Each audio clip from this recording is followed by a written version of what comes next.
കഴിഞ്ഞ നാളുകളിൽ നാം ചെയ്തതുപോലെ സംഘാതമായ 21 ദിവസം നീണ്ടു നിൽക്കുന്നൊരു പ്രാർത്ഥനയിലേക്ക്, ഡാനിയേൽ ഫാസ്റ്റിലേക്ക് സ്നേഹത്തോടെ നിങ്ങളെല്ലാവരെയും ഈശോയുടെ നാമത്തിൽ സ്വാഗതം ചെയ്യുന്നു.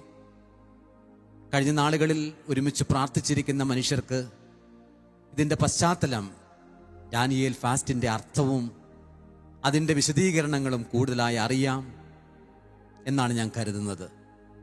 എങ്കിൽ കൂടിയും നമുക്ക് വിശുദ്ധ ഗ്രന്ഥത്തിൽ എന്താണ് ഈ ഡാനിയേൽ നടത്തിയ ഫാസ്റ്റിംഗ്, ഇതെന്താണ് ഇതുകൊണ്ട് അർത്ഥമാക്കുന്നത്?